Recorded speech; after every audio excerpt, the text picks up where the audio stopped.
Minecraft 1.22 versiya ham уже chiqdi. Lekin senda hali ham 1.16 versiya. Hali ham yosh bolasanda. Barchaga assalomu alaykum. Bu video Minecraft haqida emas. Bu prosta tort tayyorlash retsepti haqida. 2 dona yirik xona haroratidagi tuxum, 1 chimdim tuz, 200 gram oliy nav. Da bu hazil edi. Obunachilar, bolalar, qizlar, Minecraftda ham yangi versiyasi chiqdi va unga 50 dan ortiq narsalar qo'shildi. Stop, Discordga kirib ko'raylik-chi. Hoy bro, Minecraft yangi versiyasiga nimalar qo'shilgan bilasizmi? Yo'q, bilmayman. Bilmayman. Bilmas ekanman. Kimsiz? Men to'poyman-ku, bilmaysizmi? Bilmayman bunaqa narsalarni. Yo'q, bilmayman. Bilmayman. Men ham bilmayman. Sizlardan so'rashga kirgandim. Obunachilar, mayli, hazilni bir chetga yig'ishtiramiz. Bu aslida jiddiy mavzu. 8 yil ortga qaytamiz. Bu Minecraft tarixidagi eng katta yo'qotish edi. Bir kuni bir bobo yoshligida o'lib qolibdi. Mayli necho, sizlar ham yangi versiyani qanaqaligiga qiziqib ketayotgan bo'lsalar kerak, a? Yangi versiyada yangi qo'rqinchli o'rmon.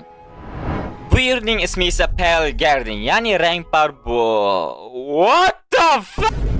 Kichkina xaltacha. Bu xaltacha ham menga juda yoqdi, chunki buning afzalliklari juda ko'p.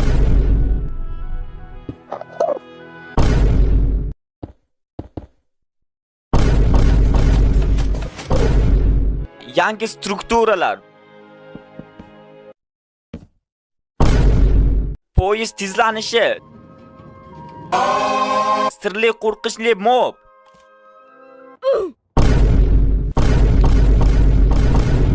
Va teshik paypoqlar qo'shilgan. Bularni hammasini sizlarga ko'rsatishimdan oldin shu videoga like bosib, yangi kanalimga obuna bo'lib qo'ying. Bizlar shu video bilan 5000 ta obunachi yig'ishimiz kerak. Xo'p, maqsad ko'rsak, bugun biz teshik paypoq yangi versiyani o'rganamiz. Minecraft yangi o'rmon. Minecraft 1.22 yangilanishda yangi o'rmon qo'shildi. Bu o'rmon boshqa o'rmonlarga qaraganda ranglari kam va qo'rqinchli yaratilgan. Va eng qizig'i, bu yerda cho'chqa, sigir, qo'y, tovuq kabi nigerlar paydo bo'lmaydi. Demak, bu o'rmon keraksiz. Ovqat ham topilmaydi. Yana yetmaganiga Minecraftda kech tushsa o'rmon ichiga kirganingizda qo'rqinchli ovozlar ham kelib turadi.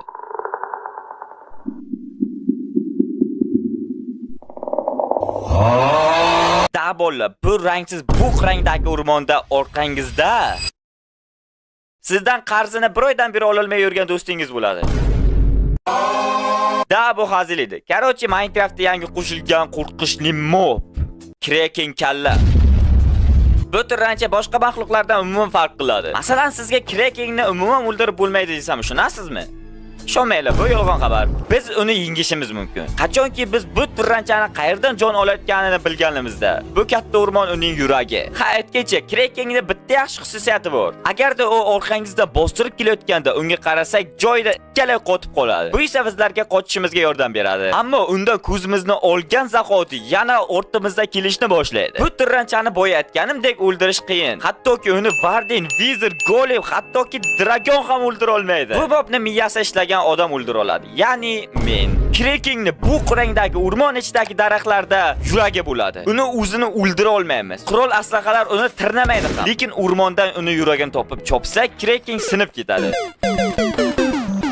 Eng qizig'i, Minecraftdagi qaroqchilar, ya'ni pillagerlar Krakendan qo'rqishadi. Demak, pillagerlarni ham duxin olayotgan ham chiqibdi. Yana bitta gap, sizlarga Pale Garden biyomida uy qurishni maslahat bermayman. Chunki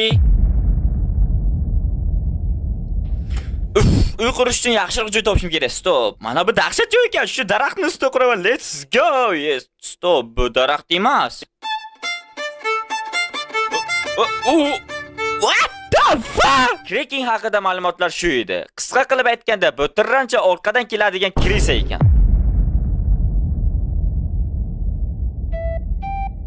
Struktura mavzusini rangpar daraxtdan boshlasak. Bu daraxtni qancha urinsangiz ham yolg'iz o'stira olmaysiz. Uning oldida обязательно 3 ta urg'aymog'i bo'lishi kerak. Va daraxt xuddi Eiffel minorasidek juda tez o'sadi. 1.22 versiyada uy qurish uchun juda zo'r rangpar taxta va yog'ochlar keldi. Ya'ni yangilanishda yangi taxta, zina, 05 taxta, reshotka, eshikcha, eshik, tugmacha, bilmayman buni ismini, oyoq bilan bosqich strukturalari va shuningdek yozuv stoli qo'shilgan. Albatta bu hammasi emas. Bu mavzu bunaqa yorug'lik tezligida tugab qolmaydi. 1.22 yangilanishda rangbar o'tlar qo'shildi. Ya'ni blok oldiga o'tni qo'ysak, uning qo'shimcha o'tlari bloklarga o'tib ketadi va osilib turadigan rangbar o't qo'shildi. Yangilanishda yangi rangbar kiyimlar ham qo'shilgan. Ana endi boshqa mavzuga o'tsak bo'ladi. Ya'ni kuni kecha mahallamizda yo'lida avariya bo'ldi. Bunga sabab yo'llarimiz tekisligidandir. Da hamma joy asfalt qilinganidan haydovchi zerikib, yama izlayman deb stolbaga tiqibdi.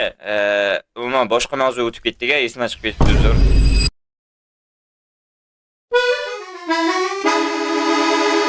Endi Minecraft poyezdlarining tezligi soniyasiga o'xshadi. Nihoyat Minecraftda katta yangilanish, poyezdlar tezlanishi. Biz buni ancha kutgan edik. To'g'risini aytsam, hech kim bilmasdi-mi bu haqida? Qarochi, endi poyezdlar yurgan sari tezligi ortadi. Lekin siz 1.22 versiyaga kirib poyezdni xuddi shunaqa domaloq relsga qo'ysangiz, u oldingidek asta yuradi, umuman tezlashmaydi ham. Bu poyezdni ham tezlatishning o'zining siri bor. Lekin buni sizlarga aytmayman. Chunki sizlar hali ham shuncha mehnat qilgan videoimga like bosmadinglar. Ha yana bir gap, shu videoimga 8000 ta like yig'ilsa, shu kanalimga yana boshqacha video chiqaraman. Va bu kanalni yo'qotib qo'ymaslik uchun shu kanalga obuna bo'lib qo'ying. Ha aytgancha, barchangizni yangi yil bilan tabriklayman. Buni biza nishonlashimiz kerak. Yo'q, bu nishonlashimadi.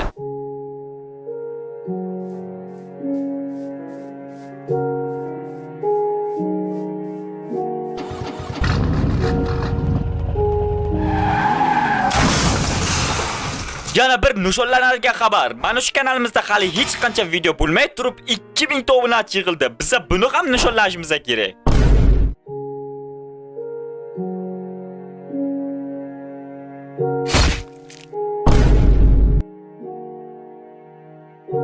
Mavzuga qaytsak, X, Y plus Boya aytganimdek poyezdlar o'zidan-o'zi tez yurib qolmaydi. Biza chet yordamida Minecraft tezligini oshirishimiz kerak. Ya'ni aynan shu chet bilan Minecraft tezligini 500 ga oshirib qo'ysak, Minecraft sezilarli darajada tezlanadi. Bu tezlanish tabiat va hayvonlarga ta'sir qilmaydi va Minecraft poyezdlari tezlanishini ko'rishingiz mumkin.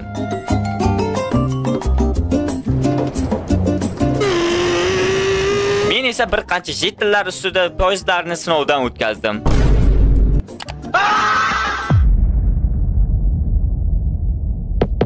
Bu xaltacha sizga qo'shimcha joy qo'shib beradi. Ya'ni sizning inventaringiz to'lib qoldi. Bu xaltachaga esa 64 ta har xil narsalarni sola olasiz. Bu xaltachani rangini ham o'zgartira olasiz. Ya'ni versdagi xaltacha va rangni qo'ysangiz, o'sha qo'shgan rangingiz chiqib keladi. Lekin menga shu bu rang ham yoqdi. Xo'sh, Sonic'dan ham bir so'raylik-chi, Minecraftda yangi qo'shilgan xaltacha yo'qdimi? Sonic sizga Sonic?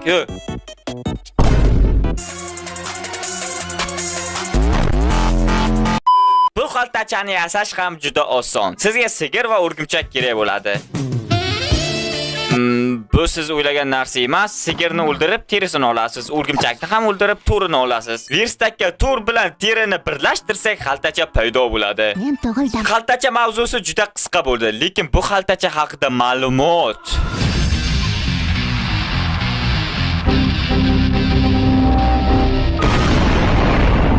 men sizlarga iloji boricha qisqa qilib tushuntirishga harakat qildim. To'g'risini aytsam, o'zi boshqa ma'lumotni bilmasdim-ku.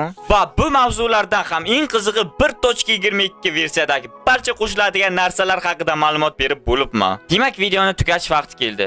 Sizga 1.22 versiya yoqdimi? Dunyo sir asrorlarga boy. Biz esa videoni oddiy tugatmaymiz. Sizningcha yer dumaloq shakldami?